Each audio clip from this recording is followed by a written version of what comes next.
alguma chance de Ryan, atacante de só 18 anos de idade, uma das grandes promessas do Vasco, pintar como reforço alviverde. Essa informação foi divulgada no domingo pelo NTcast, um perfil que cobre o dia a dia do Vasco da Gama. Entrei em contato com o pessoal do Vasco para saber se o Palmeiras sondou, fez proposta, em que pé estaria essa negociação. Antes de trazer a resposta, só uma breve contextualização. O Ryan tem contrato com o Vasco somente até 31 de dezembro, ou seja, se o Vasco não vendê-lo agora, vai correr um enorme risco de ver o Ryan assinando um pré-contrato com qualquer clube do mundo para se mudar de graça em 1º de janeiro do próximo ano. Importante lembrar ainda que o Ryan quase se mudou para o grupo de times do John Textor. Em novembro do ano passado, o dono da SAF do Botafogo chegou a sugerir ao Vasco 14 milhões de euros. O Vasco topou o acordo, 87 milhões de reais. A coisa só não avançou porque o Ryan discordou da mudança para o Molenbeek. Ele não conseguiria vaga nem no Crystal Palace, nem no Lyon, e só sobraria para ele jogar a segunda divisão do futebol belga. O Ryan disse, não, para a Bélgica jogar a segunda divisão eu não vou. Diante desse cenário, a coisa deu uma bela esfriada e hoje já nem se fala de Textor tentando a contratação do Ryan. Sobre o Palmeiras, de acordo com um dirigente do departamento de futebol do Vasco, não existiu nem sondagem, nem proposta do Palmeiras. Se aparecer qualquer oferta, a negociação pode avançar. O pessoal do NTcast chega a falar que a ideia do Palmeiras era ficar com o Ryan por empréstimo e emprestando jogadores. Esse dirigente vascaíno também disse que esse modelo de negócio não faz nenhum sentido, porque se o Vasco emprestar o Ryan, vai estar atestando que em dezembro perde o atleta, não faz nenhum sentido. O Vasco busca uma venda alta, de preferência acima de 10 milhões de euros nessa janela de transferências. Não me parece ser esse o perfil que o Palmeiras está buscando, Verdão, atrás de jogadores mais importantes. Bom, torcedor, agora vai. Coutinho, Payet, Verratti, Piton, Léo Jardim, enfim, os titulares voltam na quinta-feira, estreiam na temporada 2025. Qual é o seu sentimento em relação à estreia do time principal? Qual é a tua percepção dessa temporada? Porque muitos torcedores estão discutindo nos grupos, e com muita razão, em diversos argumentos, o que vai acontecer com o Vasco. O próprio Jader Souza, nosso amigo, membro do canal lá de Goiânia, pediu: Azevedo, faz um vídeo aí, o que esperar do Vasco em 2025. Esse vídeo tem esse viés também, tem esse teor para a gente poder debater. O que esperar do nosso time, que tem 4 competições? Uma já está disputando, que é o estadual, e não está bem, obviamente. Tem a Copa do Brasil, tem a Sul-Americana, que o Vasco volta a jogar, e também o Campeonato Brasileiro. O que esperar com o atual elenco? Claro que ele vai ser modificado, alguns jogadores vão embora, outros ainda vão chegar, mas o que esperar do Vasco? Na tua avaliação, com esse elenco, ele é mais forte do que o do ano passado? Lembrando que Paulinho e Jair já estão à disposição. Estrela, em breve, assim como o Adson. E no meio do ano, o David. Então, jogadores que hoje estão à disposição do técnico Fábio Carille, que ainda vai estrear. O que você espera do Vasco da Gama para 2025? Eu já, de antemão, vou dizer, eu espero um Vasco mais equilibrado, um Vasco em que tem os seus setores mais próximos, uma defesa que sofra menos, até porque é uma característica do Fábio Carille, armar sistemas defensivos mais sólidos. Não vejo o Vasco dando espetáculo, aquele Vasco que vai para cima, um Vasco propositivo, que manda nos jogos, que comanda a partida e manda no adversário. Não é uma característica que eu vejo desse elenco. Tem jogadores que podem desequilibrar? Sem dúvida nenhuma. Felipe Coutinho, Payet, o próprio Paulinho. Mas assim, nesse momento, eu vejo um Vasco, e espero que assim se encontre em campo, mais aproximado com os seus 3 setores, ataque, meio-campo e defesa, que o time esteja mais próximo, que consiga trocar passes, fazer triangulações, ter jogadas ensaiadas, algo que não aconteceu no ano passado. Concorda comigo? Então, esse é um Vasco que a gente idealiza e que vai caber ao Fábio Carille, já a partir dessa quinta-feira, contra a equipe do Madureira lá em Manaus. A torcida está fazendo uma enorme festa para receber o time do Vasco, começar a apresentar. Não vai ser nesse jogo que o Vasco vai apresentar esse formato todo, jogadas ensaiadas, triangulações, aproximação, jogo mais próximo. Não será, porque é o primeiro jogo, é o início da temporada para todos esses que vão jogar. Ah, mas o Paulo Henrique jogou ontem.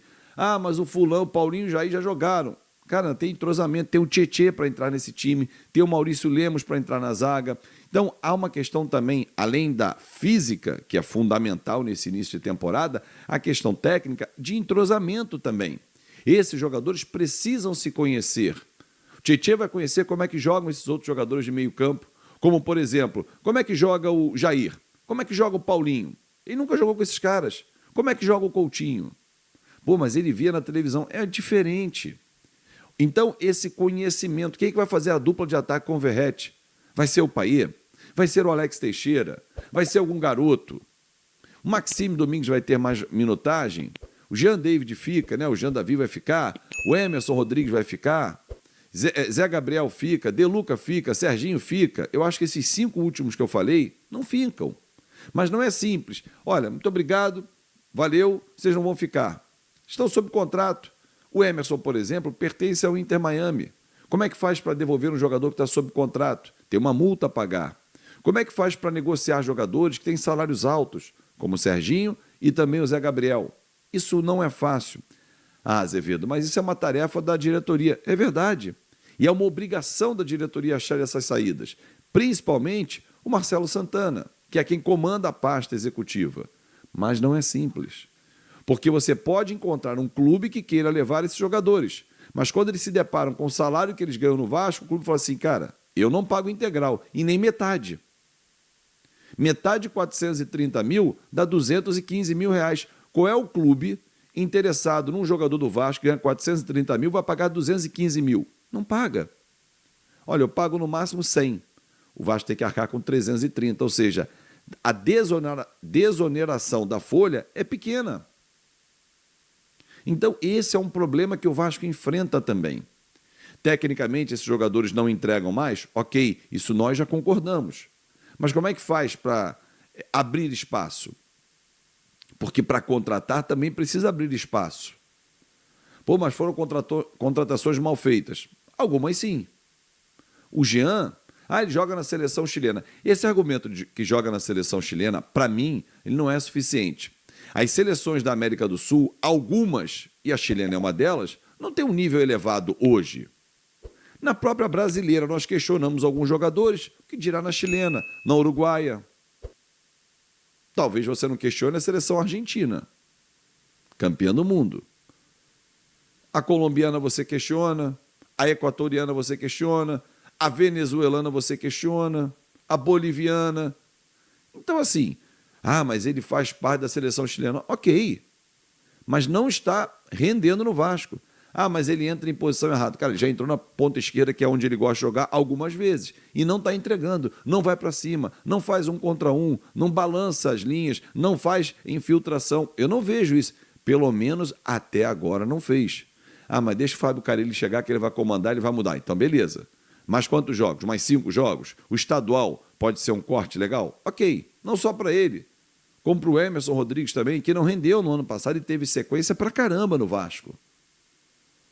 Agora, torcedor, com as voltas dos titulares, Léo Jardim, Paulo Henrique, João Vitor, Maurício Lemos, que não deve começar na quinta-feira, Lucas Piton, é outra defesa. Aí o meio-campo, olha quantas opções tem o Carille. Hugo Moura, que fez uma grande partida ontem, Tietê, Jair, Paulinho, 2 para 4, 4 jogadores para 2 posições. Coutinho, Maxime Domingues, Payet, quando voltar o Adson, Verratti, a gente passa a ter um banco. Não é dos sonhos o time do Vasco, mas é muito melhor do que o do ano passado. Ainda tem o Estrela. Quem sabe daqui a pouco o Zuccarello não sobe. Aos poucos, o Vasco está remontando o seu elenco. Tudo porque falta dinheiro. Então, quando não tem dinheiro, como é que faz? Tem que ter mais inteligência para contratar e não gastar errado. Mas o Vasco perdeu o Canóbio para o Fluminense. O Vasco fez uma sondagem, o valor não estava dentro da realidade, esquece. O Vasco está perdendo o Rony para o Fluminense. Não tem condição de pagar, gente. Estou citando o Fluminense porque 2 alvos do Vasco foram para o Fluminense. Mas não tem condições de pagar ao Palmeiras, ao jogador ou ao Atlético Paranaense. É uma realidade hoje do Vasco. Até quando, Fábio? Não sei. Se o Grego acertar amanhã, depois de amanhã acaba o problema. Mas não é assim.